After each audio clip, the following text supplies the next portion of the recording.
नमस्कार, स्वागत है आप सभी का एसीएन न्यूज पर। मैं हूं शाहीन खान। नजर डालते हैं खबरों पर। केंद्र सरकार ने छत्तीसगढ़ को 8,46,931 प्रधानमंत्री आवास की स्वीकृति प्रदान की है। इसे लेकर मुख्यमंत्री विष्णुदेव साय ने कहा कि प्रधानमंत्री आवास योजना गरीबों के कल्याण की योजना है।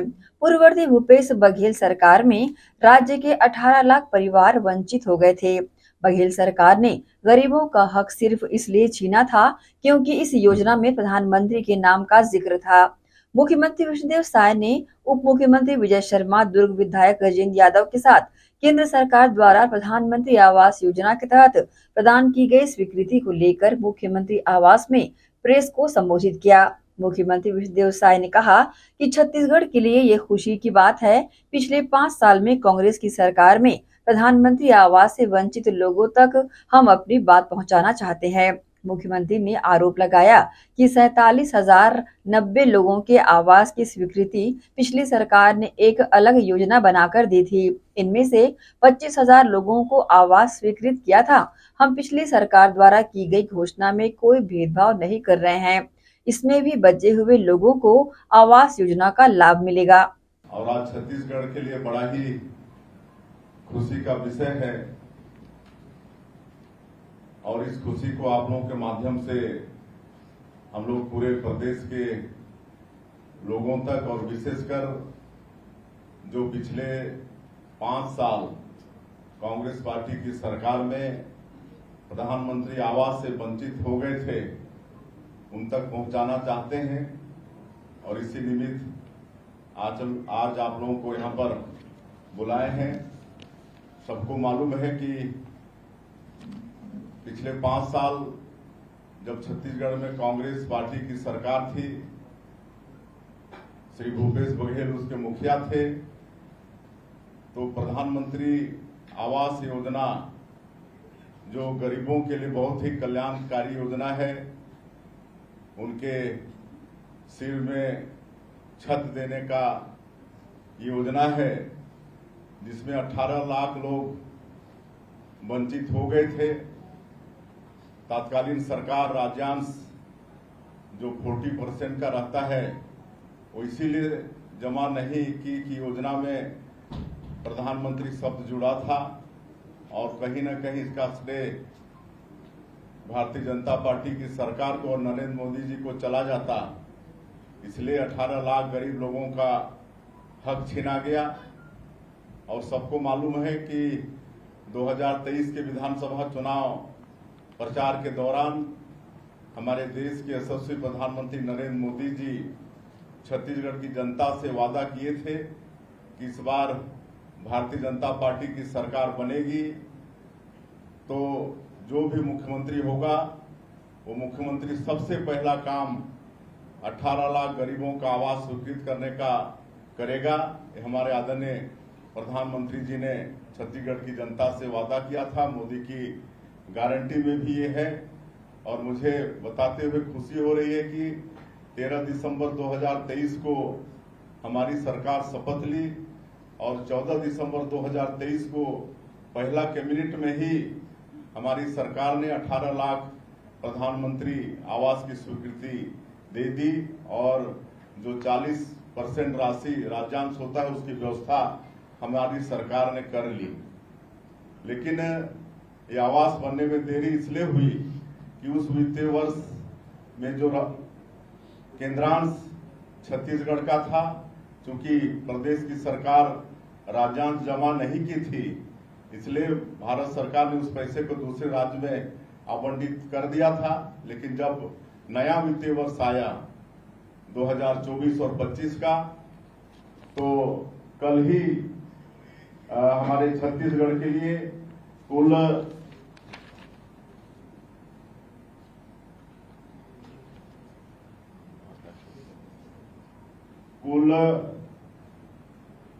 8,46,931 प्रधानमंत्री आवास की स्वीकृति भारत सरकार से मिली है।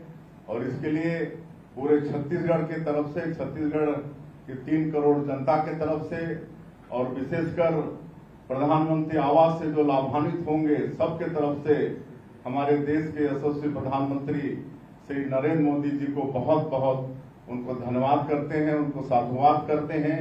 उन्होंने हमारे छत्तीसगढ़ को 8,46,931 प्रधानमंत्री आवास की स्वीकृति दी है और हम लोगों ने 18 लाख प्रधानमंत्री आवास की बात की है, तो इसमें 8,46,931 की स्वीकृति तो मिली है और इसमें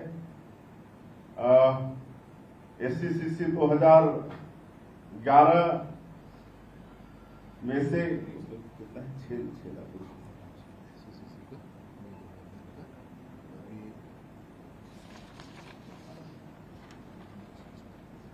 SCCC 2011 जिस सूची के लोग पिछले 5 साल में वंचित हो गए थे और सिर्फ छत्तीसगढ़ में ही वंचित हो गए थे, बाकी सभी प्रदेशों में SCCC 2011 की सूची वाले प्रधानमंत्री आवास से लाभान्वित हो गए थे, लेकिन यहाँ की सरकार की निष्क्रियता के कारण या मतलब नहीं करवाने के कारण वंचित हो गए थे। तो आज जो हम लोगों को 8,46,931 प्रधानमंत्री आवास की स्वीकृति मिली है, उसमें से 6,99,331 प्रधानमंत्री आवास ये 2000 SCCC 2011 वाली सूची में से हैं और बाकी 1,47,600 हाँ 1,47,600 ये जो आवास प्लस वाले हैं, आवास प्लस जिस प्रदेश ने SCCC 2011 की सूची वालों को प्रधानमंत्री आवास का निर्माण करवा दिया, तो उनके यहाँ आवास प्लस भी शुरू हुआ। तो हमारे यहाँ तो SCCC 2011 के लोग ही लाभ नहीं ले पाए थे, तो आवास प्लस का तो प्रश्न ही नहीं उठता था। लेकिन आज एक साथ SCCC 2011 का 6,99,331 और उसके साथ ही साथ 1,47,600 ये आवास प्लस वाले हैं जिनकी भी स्वीकृति छत्तीसगढ़ को मिली है। और बाकी PM जनमन योजना जो PBTG लोगों के लिए है, विशेष पिछड़े अनुसूचित जनजाति के लोग जो राष्ट्रपति के दत्तक पुत्र कहे जाते हैं, जैसे कोरवा, बिरहोर, अबूझमाड़िया, पंडो, बैगा, इनके लिए जो PM जनमन योजना हमारे प्रधानमंत्री जी चला रहे हैं, उसमें 24,064 ये प्रधानमंत्री आवास बन रहा है, बहुत पूर्ण भी हो चुके हैं। और आप लोगों को ये भी हम बताना चाहेंगे कि पिछली कांग्रेस की सरकार ने जब विधानसभा का चुनाव आया तो एक प्रधानमंत्री आवास योजना का शुरुआत किया था, जिसमें 47,090 लोगों की स्वीकृति दी थी उन्होंने और एक किस्त भी जारी किया था 25,000 का। हम लोग कोई भेदभाव नहीं करते हुए उनको भी अपने आवास योजना में शामिल कर लिए हैं और दूसरी किस्त जारी कर दिए हैं और तीसरी किस्त भी उसमें जारी कर रहे हैं। तो ये उदारता हमारी छत्तीसगढ़ की सरकार ने इन 47,090 लोगों के ऊपर में भी किया है। और पिछले जनवरी से लेकर ये अगस्त तक ये 8 महीने में 1,99,000 प्रधानमंत्री आवास का निर्माण जो कई अधूरे थे उसको भी पूर्ण कराने का काम छत्तीसगढ़ की सरकार ने किया है। इस तरह से कुल मिला के हम लोग आने वाले समय में जो 18 लाख प्रधानमंत्री आवास की बात कही थी, वो 18 लाख आवास गरीबों को हमारी सरकार देने के लिए वचनबद्ध है। दंतेवाड़ा बीजापुर जिले की सीमा पर सुरक्षा बलों और नक्सलियों के बीच हुई गोलीबारी में 9 नक्सलियों के मारे जाने पर छत्तीसगढ़ के मुख्यमंत्री विष्णुदेव साय ने कहा कि भाजपा सत्ता में आने के बाद से ही नक्सलवाद से लड़ रही है। हमारे सैनिक लड़ रहे हैं और हम उनकी बहादुरी को सलाम करते हैं। हम अपनी सेनाओं को सलाम करते हैं। नक्सलवाद सिमट रहा है और जल्द ही नक्सलवाद का सफाया हो जाएगा। देखिए, जब से हम लोग सरकार में आए हैं, भारतीय जनता पार्टी की सरकार बनी है, तब से नक्सलवाद के साथ बहुत मजबूती के साथ सरकार लड़ रही है। हमारे जवान लड़ रहे हैं हमारे जवानों के बहादुरी को भी हम सलाम करते हैं और अभी 9 नक्सली मारे गए हैं और इस बहादुरी के लिए हम हमारे बलों का साहस को सलाम करते हैं और अब नक्सलवाद सिकुड़ते जा रहा है और बहुत जल्दी इस प्रदेश से नक्सलवाद का खात्मा होगा। मोदी सरकार द्वारा छत्तीसगढ़ को प्रधानमंत्री आवास योजना ग्रामीण के अंतर्गत 8,40,931 आवासों की स्वीकृति दी गई है। इसे लेकर प्रदेश के उप मुख्यमंत्री विजय शर्मा ने कहा कि देश की सरकार ने 32,50,000 प्रधानमंत्री आवास दिए हैं, जिसमें से SECC डाटा 2011 के आधार पर जिन राज्यों को आवास दिया गया है उसमें सिर्फ और सिर्फ छत्तीसगढ़ है। 6,99,000 आवास दिए गए हैं। डिप्टी सीएम विजय शर्मा ने ये भी कहा कि मुख्यमंत्री विष्णुदेव साय के अथक प्रयासों से ये सौगात प्रदेश को मिली है। इस दूरदर्शी पहल के लिए मैं प्रधानमंत्री नरेंद्र मोदी जी का हृदय से आभार व्यक्त करता हूँ। मैंने जो अभी आपको बताया, देश की सरकार ने 32,50,000 प्रधानमंत्री आवास दिए हैं, जिसमें से SECC डाटा 2011 के आधार पर जिन राज्यों को आवास दिया गया है उसमें सिर्फ और सिर्फ छत्तीसगढ़ है। 6,99,000 आवास दिए गए। अन्यथा बाकी सभी राज्यों को SECC डाटा में उनको आवंटन नहीं है, अर्थात उन्होंने पूर्ण कर लिया अपना आवास और आवास प्लस पर वो काम कर रहे हैं। छत्तीसगढ़ में वो शेष रह गया था। 6,99,000 आवास अभी छत्तीसगढ़ को मिला है। उसके लिए माननीय मुख्यमंत्री जी का बड़ा प्रयास है और माननीय प्रधानमंत्री जी का हृदय से आभार है। ऐसे ही 2011 के SECC डाटा के बाद आवास प्लस की सूची से भी, जिसके आधार पर अन्य राज्यों को दिया गया है, छत्तीसगढ़ को भी 1,47,000 आवास दिया गया है और कुल मिलाकर 8,40,931 प्रधानमंत्री आवास अभी छत्तीसगढ़ को स्वीकृत किए गए हैं। छत्तीसगढ़ के पूर्व उप मुख्यमंत्री एवं कांग्रेस नेता TS सिंहदेव ने दंतेवाड़ा बीजापुर सीमा पर जंगल में सुरक्षा बलों और नक्सलियों के बीच हुई मुठभेड़ में 9 नक्सलियों के मारे जाने पर कहा, ये हमारी पुलिस और अर्धसैनिक बलों द्वारा की जा रही लगातार निगरानी का नतीजा है। सरकार पिछले सालों से इस गंभीर समस्या का सामना कर रही है, लेकिन धीरे धीरे उसे इसमें सफलता मिल रही है। कल एक बड़ा ऑपरेशन चलाया गया जिसमें 9 नक्सलियों के शव बरामद किए गए। अभी भी तलाश जारी है। इसमें एक सतत निगरानी हमारे पुलिस बल और अर्धसैनिक बल मिलकर कर रहे हैं, ये उसका परिणाम है। विगत वर्षों से सरकारें इस गंभीर समस्या से जूझ रही है और धीरे धीरे सफलता भी मिलती चली जा रही है। छत्तीसगढ़ बना तो आप ये सोचे कि 5 बटालियन तैनात थी छत्तीसगढ़ में, आज 60 से ज्यादा बटालियन तैनात है।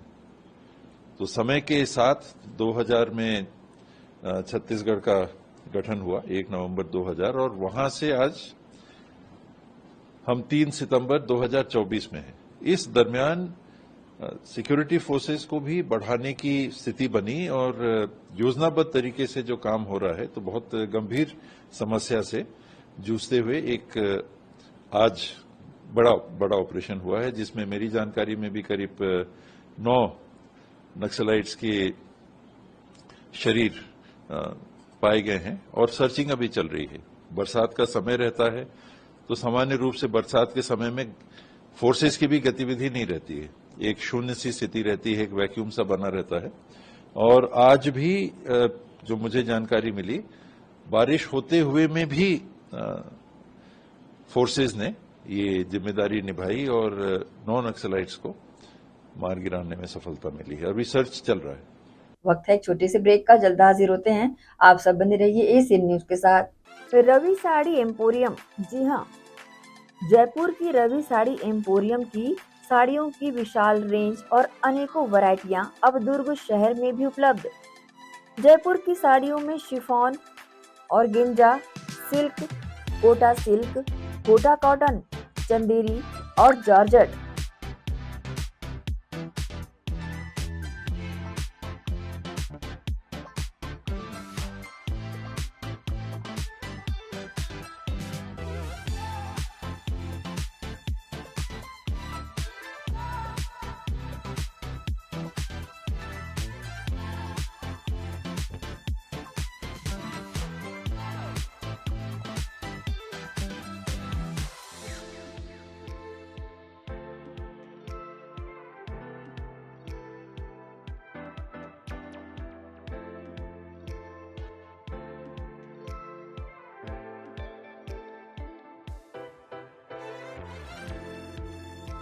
मनपसंद कलर व बेहद किफायती दरों पर रवि साड़ी एम्पोरियम की जयपुरी साड़ियों की विशाल श्रृंखला के छत्तीसगढ़ के अधिकृत थोक विक्रेता बर्मेचा टेक्सटाइल में महिलाओं की मनपसंद जयपुरी साड़ियां उपलब्ध है।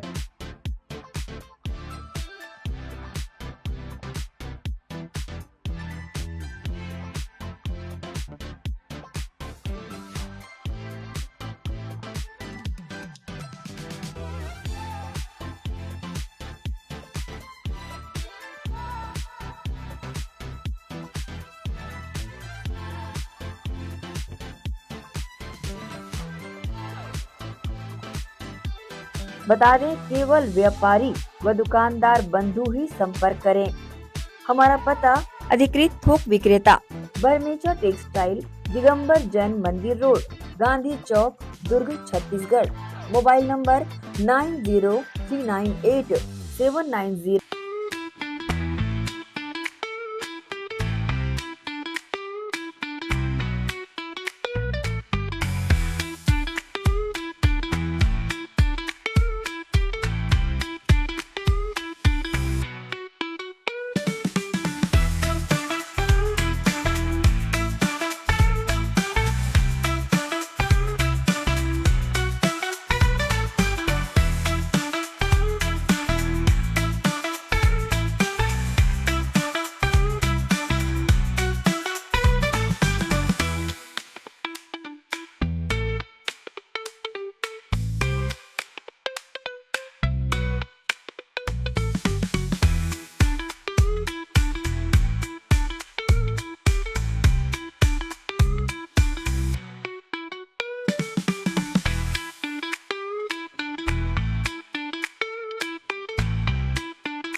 पनेसर कंबाइन हार्वेस्टर, टेक्नोलॉजी में है दम, खुशहाली रहे हर कदम। Panesar agrotech private limited Bharat की हाईटेक कृषि इम्प्लीमेंट्स बनाने वाली एक अग्रणी कंपनी है। पनेसर एग्रोटेक को विकसित कंपनियों में शुमार करने वाले मुख्य बिंदु है leader in agro sector, world class machinery manufacturing plant, बारीकी से जांची परखी और क्वालिटी पैरामीटर पर खरी हर मशीन, पूरी तरह trained man power, ultra modern technology से तैयार 24 घंटे उपलब्ध ग्राहक सेवा, कंबाइन हार्वेस्टर एवं कृषि इम्प्लीमेंट्स में पूरी रेंज। पंजाब राज्य को एक तरफ भारत का अन्न भंडारण पूरा करने में अग्रणी माना जाता है, तो दूसरी ओर कृषि टेक्नोलॉजी में भी पंजाब नंबर 1 पोजीशन पर रहा है। कंबाइन हार्वेस्टर और कृषि यंत्रों की श्रेणी में पनेसर एग्रोटेक का नाम हर उन्नत किसान बड़ी शान से लेता है। इसका कारण है कि पनेसर कृषि टेक्नोलॉजी के क्षेत्र में हमेशा एक कदम आगे रहता है, क्योंकि इसके पास है special research and development department. हमारे अनुसंधान एवं विकास विभाग में हमारे पास विशेषज्ञों और इंजीनियरों की शीर्ष टीम है, जिन्होंने विभिन्न कृषि उपकरणों में अग्रणी काम किया है। World class manufacturing plant. Machinery plant पूरी तरह से उच्च तकनीक मशीनरी और ऑटोमेटेड प्रणाली से सुसज्जित है। हमारे पास इन हाउस CNC मशीनें, VMC मशीनें, शॉर्ट ब्लास्टिंग सेक्शन, विशेष प्रकार के उपकरणों के साथ असेंबली लाइन और न्यूनतम समय में उच्च उत्पादकता वाली क्षमता है। हमारे पास laser plasma cutting machine, hydraulic press और शेयरिंग बेंडिंग मशीनें भी शामिल है, जो मानवीय गलतियों की संभावना को कम करती है और उत्पादन और गुणवत्ता के लेवल को बढ़ाती है। हमारे पास इन हाउस पाउडर कोटिंग सुविधा भी है, जो उत्पाद की गुणवत्ता को बढ़ाती है और एक टिकाऊ मजबूत फिनिश छोड़ती है। हमारी पाउडर कोटिंग लचीलेपन के साथ साथ इंसुलेशन गुण प्रदान करते हुए धूल, नमी और गर्मी से बेहतर सुरक्षा प्रदान करना सुनिश्चित करती है। आइए अब पनेसर कंबाइन की विशेषताओं के बारे में जानते हैं। पनेसर कंबाइन में किसान भाइयों को 8 फीट से लेकर 14 फीट तक हर साइज में कटर बार उपलब्ध है। पनेसर कंबाइन में इंजन की पावर में आप 74 HP से लेकर 133 HP तक कोई भी ऑप्शन ले सकते हैं। पनेसर कृषि यंत्रों के उपयोग से खेतों में आपको प्रति एकड़ अधिक पैदावार मिलेगी। पनेसर कंबाइन की ग्राउंड क्लियरेंस अधिक होने के कारण ये बहुत आसानी से गिरी हुई फसलों की कटाई कर सकती है, जिससे किसान भाइयों को अत्यधिक लाभ मिलेगा। मशीन द्वारा फसल की कटाई के साथ साथ सफाई के लिए आधुनिक तकनीक प्रयोग में लाई गई है, जिससे दानों की सफाई भी आपको बाकी कंपनियों से बेहतर मिलेगी। मशीन में ग्रेन ब्रेकेज ना के बराबर होती है, जिससे दानों का नुकसान बिल्कुल भी नहीं होता। अतिरिक्त वियर एंड टियर से किसान भाइयों को बचाए रखने के लिए पनेसर कंबाइन में ज्यादा घिसाई वाले पार्ट्स उच्च क्वालिटी स्टेनलेस स्टील से निर्मित किए गए हैं। मशीन में उच्च स्तरीय कंप्यूटराइज्ड बैलेंसिंग पार्ट्स यूज किए जाते हैं, जिससे मशीन स्मूथली काम करती है। रात के समय में कंबाइन को आसानी से चलाया जा सके, इसके लिए कटर बार में लेटेस्ट टेक्नोलॉजी का इस्तेमाल किया गया है। पनेसर कंबाइन के स्पेयर्स देश भर में मार्केट में सब जगह आसानी से उपलब्ध है। इसकी ग्राउंड क्लियरेंस बहुत बढ़िया है, जिससे ऊंचे नीचे खेतों में भी आसानी से बढ़िया काम किया जा सकता है। पनेसर एग्रोटेक प्राइवेट लिमिटेड की सभी मशीनें भारत सरकार द्वारा मान्यता प्राप्त हैं। पनेसर एग्रोटेक प्राइवेट लिमिटेड किसान भाइयों के लिए हाई क्वालिटी वाले कृषि इम्प्लीमेंट्स एवं कंबाइन हार्वेस्टर उपलब्ध करवाने के लिए हमेशा वचनबद्ध है। धन्यवाद।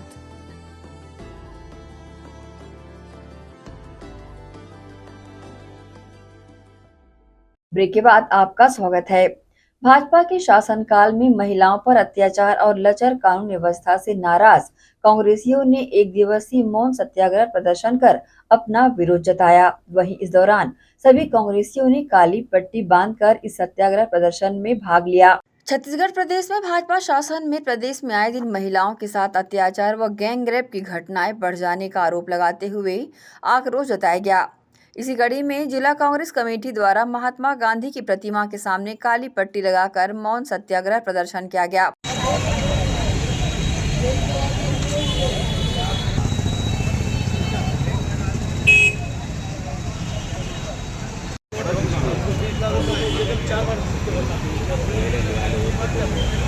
आंदोलन में मौजूद सभी कांग्रेसियों ने भाजपा सरकार पर निशाना साधते हुए कहा कि सरकार मूक दर्शक बनी हुई है। इस लचर कानून व्यवस्था से महिलाएं अपने आप को असुरक्षित महसूस कर रही है।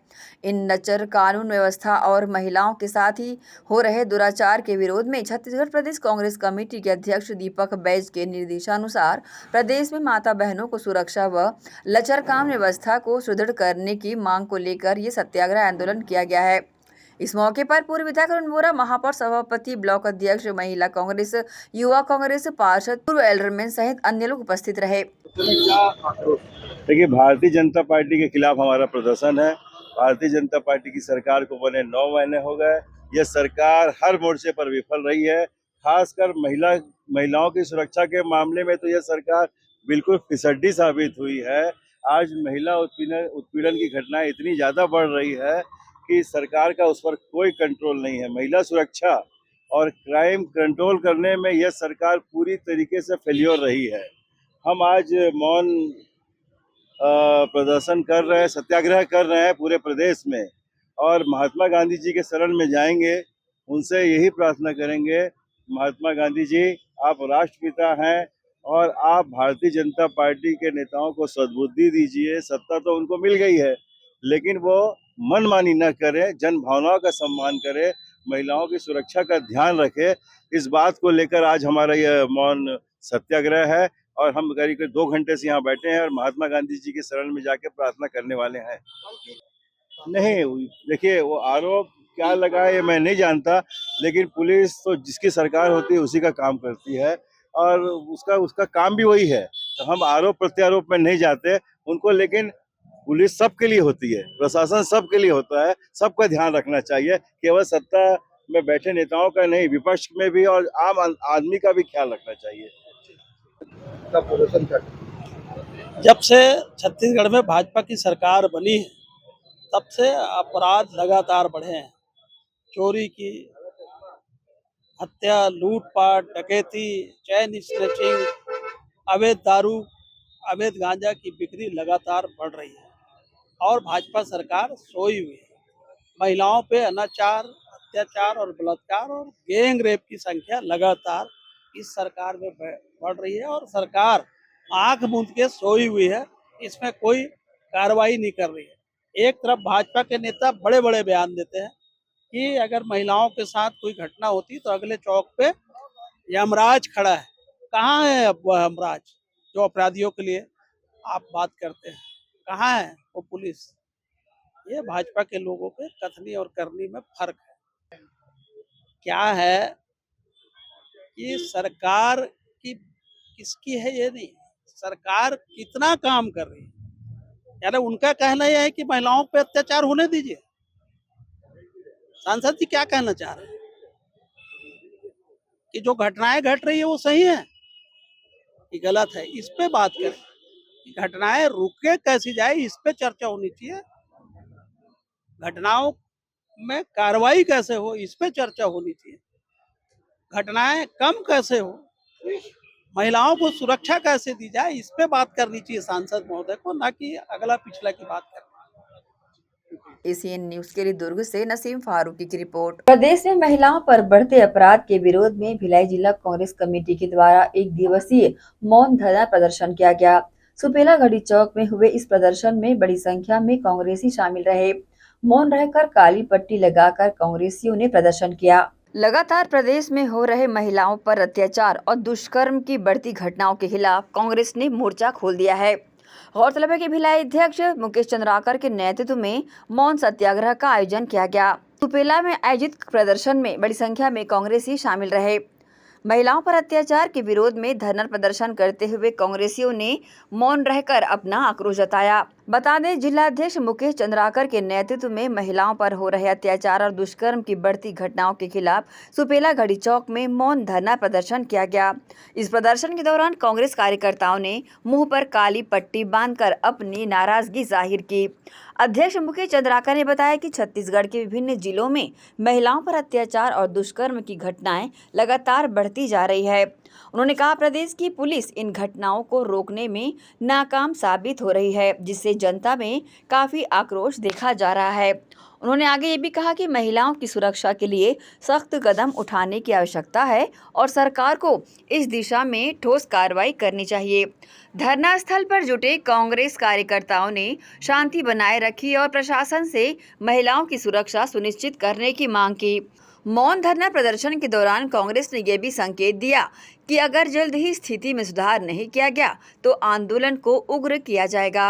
8-9 महीने से सरकार बनी तब से छत्तीसगढ़ में आपराधिक घटनाएं में वृद्धि हुई है, चाहे वो महिलाओं पे हो, चाहे समाज में कोई भी आपराधिक घटनाएं बढ़ी है। जब सुबह रोक लगाते हैं तो पेपर देखते हैं तो प्रतिदिन महिलाओं के साथ और अपराधों में जो वृद्धि हुई, इसके लिए हमारे प्रदेश कांग्रेस कमेटी के द्वारा संपूर्ण छत्तीसगढ़ में एक दिवसीय मौन धरना प्रदर्शन का हम लोग गांधीवादी तरीके से मौन धरना प्रदर्शन का आयोजन किया। तो हम लोग इसके माध्यम से सरकार का ध्यान आकृष्ट करना चाहते हैं कि अपराधी रोके, और यदि नहीं रोक सकते हैं, रोकने में नाकाम है, तो सरकार को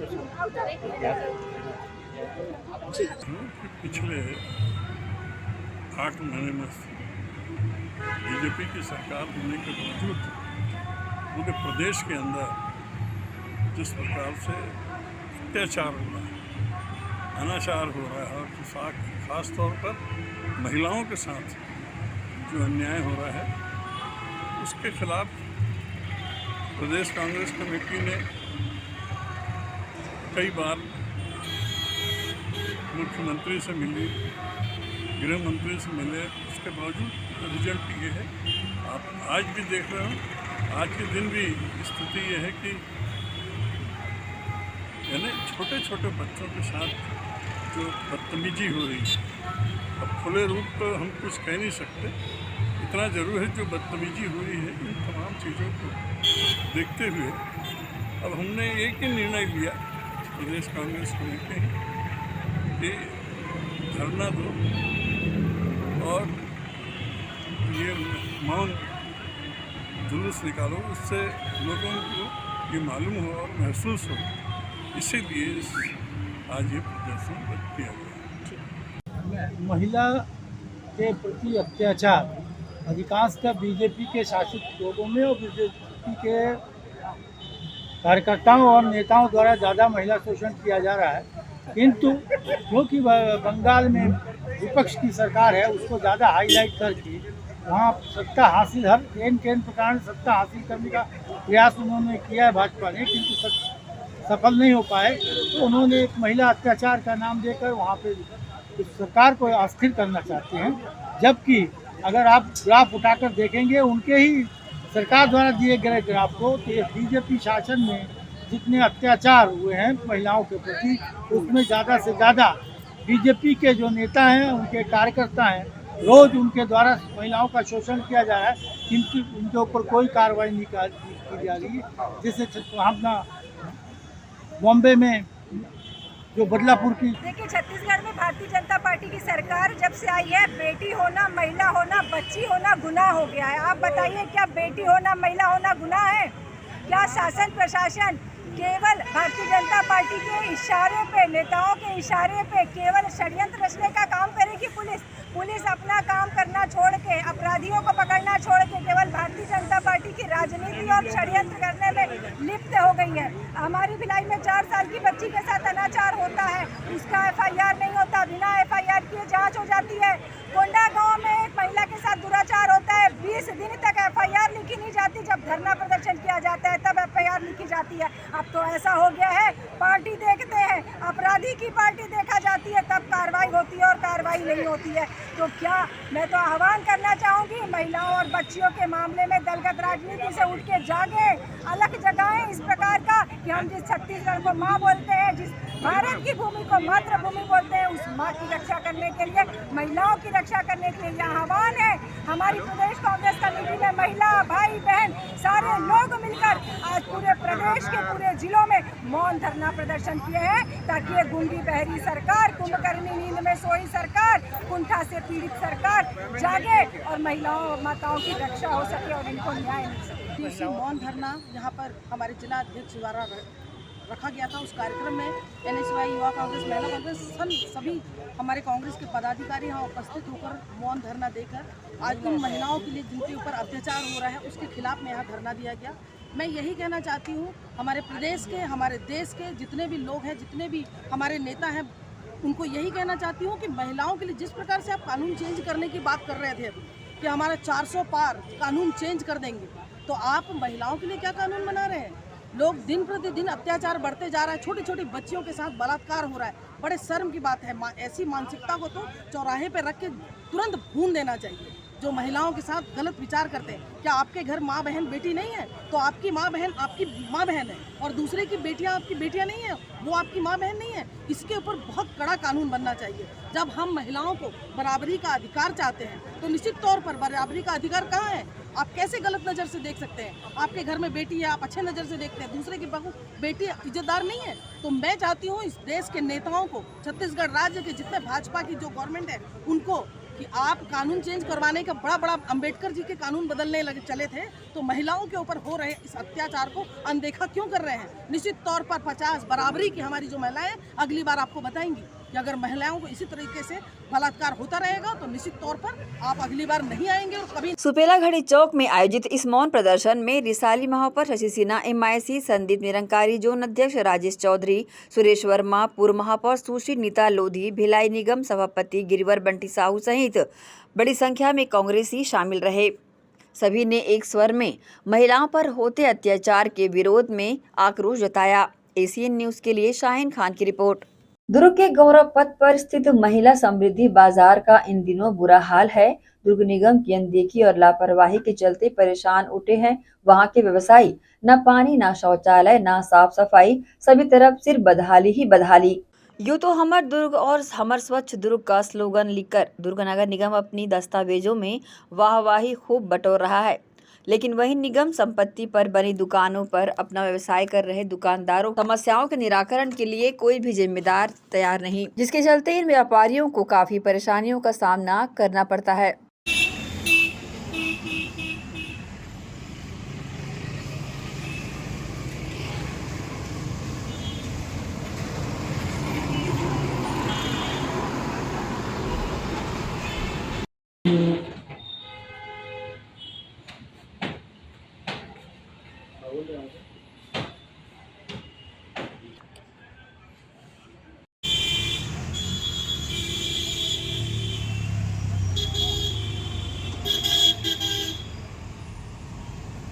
इसी कड़ी में महिला समृद्धि बाजार के सामने बने गणेश प्रतिमा दुकान को हटाने यहां के व्यवसायियों ने दुर्ग नगर निगम कमिश्नर को लिखित में शिकायत की, जिस पर कुछ निगम अधिकारी मौके पर पहुंचे और सिर्फ खाना पूर्ति कर वापस हो गए।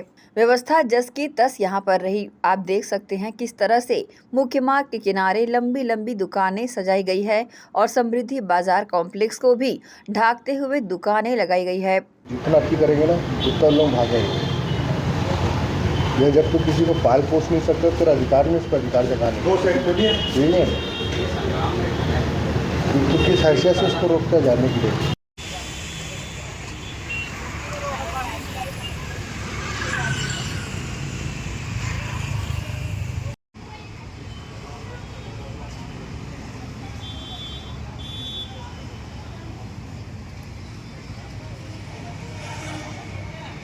जब मीडिया ने निगम अधिकारियों से इस बारे में जानना चाहा तो बाजार विभाग के ईश्वर वर्मा ने अतिक्रमण विभाग दुर्गेश गुप्ता का काम बताया। जब दुर्गेश गुप्ता से बात की गई तो ईश्वर वर्मा का नाम बताया। वहीं इनसे बात करने से समझ आया कि कहीं न कहीं निगम के ही अधिकारियों की मिली भगत का ये नतीजा है जो सामने नजर आ रहा है। व्यवस्थाएं पूरी तरह से लचर है। इस संबंध में समृद्धि बाजार के व्यवसायियों ने अपनी पीड़ा व्यक्त की।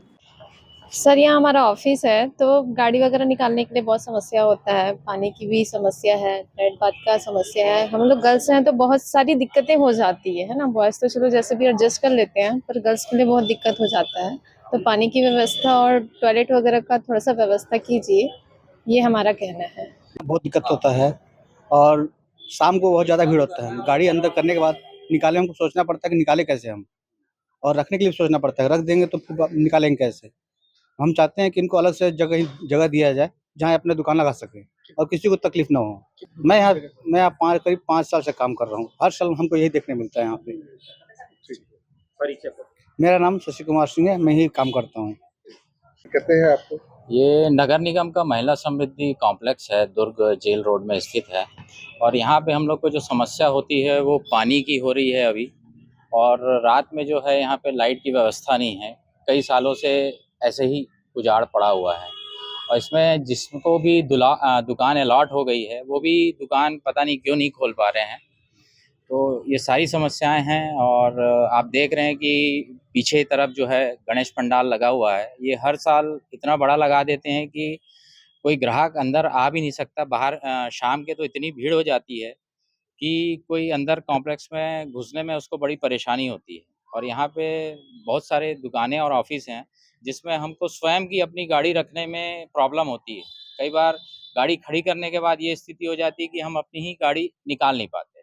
जी, निगम वाले आए ज़रूर थे और उन्होंने पूरी अपनी कोशिश की, पर होता ये है कि राजनीतिक दबाव और अन्य कारणों से किसी प्रकार से पंडाल हट भी नहीं पाया है और समस्याएं यथावत अभी है। एसीएन न्यूज के लिए दुर्ग से नसीम फारूकी की रिपोर्ट। रुकेंगे एक और छोटे से ब्रेक के लिए, जल्द हाजिर होते हैं। आप सब बने रहिए एसीएन न्यूज के साथ।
श्री शंकराचार्य प्रोफेशनल यूनिवर्सिटी जुनवानी, जी हाँ, सत्र 2024-25 के लिए प्रवेश प्रक्रिया प्रारंभ है।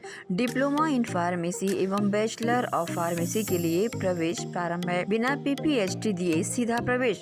इतना ही नहीं, 10वीं और 12वीं में गणित और विज्ञान के छात्रों के लिए सुनहरा अवसर है। सीमित समय, सीमित सीटें। अगर है सपनों को पूरा करना तो भरना होगा ऊंची उड़ान। जल्दी करें, प्रवेश प्रारंभ है। प्रेजेंटली शंकराचार्य ग्रुप के अंदर 4 फार्मेसी कॉलेजेस हैं। इन चारों फार्मेसी कॉलेजेस में diploma in pharmacy and bachelor of pharmacy की कोर्सेज रन होती हैं। साथ में masters in pharmacy and PhD की कोर्सेज भी हम ऑफर करते हैं। शंकराचार्य प्रोफेशनल यूनिवर्सिटी के अंडर ये चारों कॉलेज एफिलिएटेड हैं and most importantly pharmacy council of India ने चारों कॉलेजेस को अनुमोदन दिया है। जैसे कि आप जानते हैं, Shankaracharya group is famous for its infrastructure, its faculty, its students group, and in every aspect we are on top as from 2008. So in this year also, अगर आप चाहते हैं कि आप 12th के बाद साइंस में आपके भविष्य बनाना चाहते हैं तो शंकराचार्य प्रोफेशनल यूनिवर्सिटी में एक बार जरूर आए। फार्मेसी कोर्स में अभी डायरेक्ट एडमिशन 12th की परसेंट बेसिस पे दिया जा रहा है, तो जल्द से जल्द संपर्क करें। तो एडमिशन हेतु जल्दी करें। Shri Shankaracharya professional university Junwani, Bhilai, Chhattisgarh. संपर्क करें 9977258200।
ब्रेक के बाद एक बार फिर से आप सभी का स्वागत है। सहायक अभियंता से दुर्व्यवहार करने वाले असामाजिक व्यक्तियों की गिरफ्तारी की मांग को लेकर भिलाई निगम के गेट मीटिंग लेकर स्वायत्त शासी कर्मचारी महासंघ ने दी चेतावनी और कहा गिरफ्तारी नहीं हुई तो आंदोलन जारी रहेगा। नगर पालिका निगम भिलाई के जोन 5 सेक्टर 6 कार्यालय में पदस्थ सहायक अभियंता दीपक देवांगन के साथ असामाजिक व्यक्तियों द्वारा किए गए अभद्र व्यवहार तथा गाली गलौज के विरुद्ध कोतवाली थाना सेक्टर 6 में दर्ज की गई थी। प्राथमिकी के बाद भी उन व्यक्तियों को अभी तक गिरफ्तार नहीं किया गया है। इससे नाराज स्वायत्त शासी कर्मचारी महासंघ के पदाधिकारियों ने अपनी आवाज बुलंद की। हम कल यहाँ आएंगे, यहाँ बैठेंगे, गेट बंद करेंगे। ये हमारा डिसीजन हो गया है। आवश्यक सेवा ठप नहीं कर रहे हैं।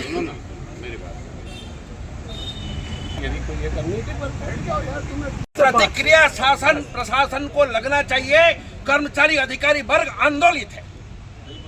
इतना कोई किसी प्रकार का कोई नेगेटिव क्लास 4 से लेके क्लास 1 तक यदि ये मंच का पत्र दे दिया है कलेक्टर को, एसपी को, थाना में। गौरतलब है कि मंगलवार की शाम स्वायत्त शासी कर्मचारी महासंघ के बैनर तले निगम के अधिकारी एवं कर्मचारियों ने आक्रोश जताया। साथ ही अपनी चर्चा में बुधवार को भिलाई निगम के मुख्य द्वार पर बैठकर आंदोलन जारी रखने का फैसला लिया, जिसमें जब तक सहायक अभियंता के साथ अभद्र व्यवहार रॉबिन सिंह और एक अन्य को गिरफ्तार नहीं किया जाता तब तक ये प्रदर्शन जारी रहेगा। ठेकेदार और रॉबिन सिंह और जो भास्कर दुबे इन लोग के आपस की बात जो तो उसमें मेरे जो दोनों की बातचीत मेरे ऊपर डालते हुए कार्यालय में दादागिरी के साथ जो आकर उन्होंने गाली गलौज के साथ मारपीट की कोशिश की और जान से मारने की धमकी बाहर में क्या इसी आपकी नहीं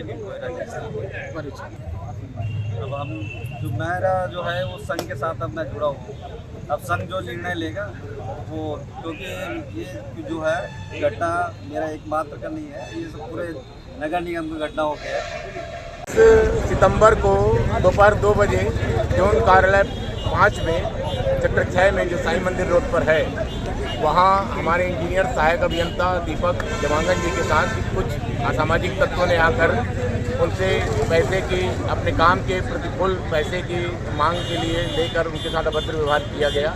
कुछ दस्तावेज को फाड़े गए, कुछ दस्तावेज साथ में ले गए और इसको लेके हमने उनके एफआईआर करवाया है। एफआईआर के बाद आज 30 तारीख से आज 3 तारीख हो गया, 72 घंटे बीतने के बाद भी जिला पुलिस प्रशासन उसको गिरफ्तार नहीं की है।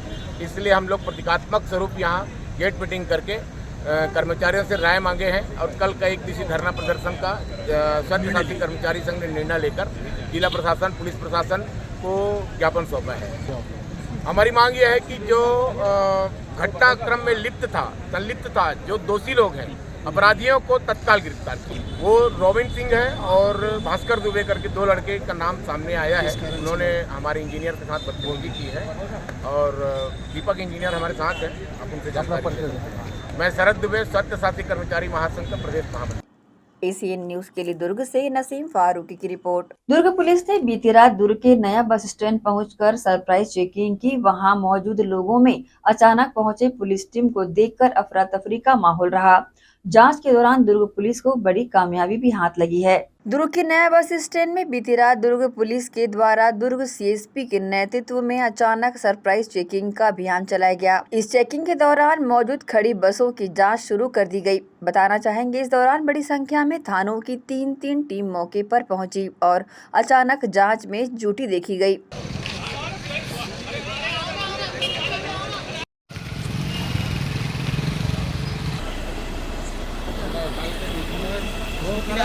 इस दौरान लंबी दूरी पर चलने वाली लग्जरी बसों की जांच पड़ताल की गई, जिसके चलते वहां अफरा तफरी का माहौल बना रहा।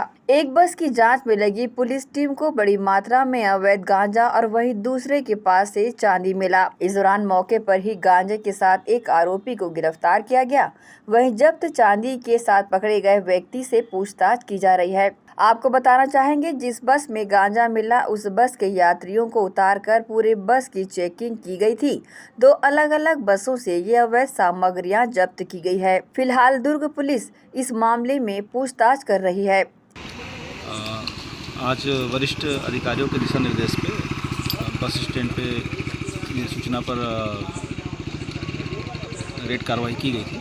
बसों की चेकिंग की, आकस्मिक चेकिंग भी की गई और रेड कार्रवाई भी की गई, जिसमें एक व्यक्ति की तलाशी पर से उसमें मादक पदार्थ प्राप्त हुए, जिसमें से कार्रवाई की जा रही है। हाँ, एक व्यक्ति से चांदी बरामद हुई है, उसके अभी दस्तावेजों की भी जांच की जा रही है, कि चांदी कहाँ से लेके आया है, और उसके बाद अग्रिम कार्रवाई की जाएगी। एसीएन न्यूज़ के लिए दुर्ग से नसीम फारूकी की रिपोर्ट। जशपुर जिला पुलिस के 4 थाना व चौकी की संयुक्त टीम ने विभिन्न जगहों पर रात भर कड़ी चेकिंग पॉइंट लगाकर पशु तस्करों का पीछा कर 11 गौवंश को बरामद करने में सफलता पाई। पुलिस के भारी दबाव में आकर पशुओं से भरे पिकअप को तस्कर ग्राम जुमई केला के खेत में उतारकर फरार हो गए। पुलिस ने 11 नग गौवंश जब्त किया। साथ ही तस्करी प्रयुक्त पिकअप वाहन कीमत 10 लाख रुपए को जब्त कर अज्ञात तस्करों का डिटेल खंगालना पुलिस ने शुरू किया। एसपी शशि मोहन ने फरार पशु तस्करों को जल्द गिरफ्तार करने की बात कही है। जशपुर जिले में जो मवेशी तस्करों के खिलाफ अभियान चल रहा है, उसी कड़ी में पुलिस को एक मुखबिर से सूचना मिली थी कि झारखंड के कुछ लोग यहाँ से हमारे ज़िले को रास्ते का यूज़ करते हुए उधर मवेशियों को ले जा रहे हैं। इस पर हमारे 4 थानों की अलग अलग टीम को अलग अलग जगह पर लगाया गया था, जिसमें कुनकुरी, दोकड़ा, कांसाबेल और तपकरा, और चारों टीम लगातार इनका पीछा करती रही और एक जगह बैरिकेड्स को देखे तो ये दूसरी तरफ भागे, फिर वहाँ उनको दूसरी पार्टी मिली और इसी दौड़ा भागी में अंततः आरोपियों को पुलिस ने गाड़ी के पास जब पहुँचे तो हालांकि आरोपी भागने में सफल हो गए, लेकिन गाड़ी और 11 की संख्या में गौवंश को वहाँ पे रेस्क्यू किया गया। उनके खिलाफ में अपराध पंजीबद्ध किया गया है और ये जो गाड़ी बरामद हुई है इसके रात-रात की प्रक्रिया शुरू की जा रही है। और जो आरोपी भगे हैं, पूर्व में भी इनके यही तरीका वारदात रहा है, लेकिन हम अंततः आरोपी को पकड़ के लाते हैं, इस आरोपी को भी ले आएंगे और ये हमारा अभियान लगातार जारी रहेगा। इसी के साथ ही आप से देंगे इजाजत। आप सब बने रहिए एसीएन न्यूज़ के साथ। नमस्कार।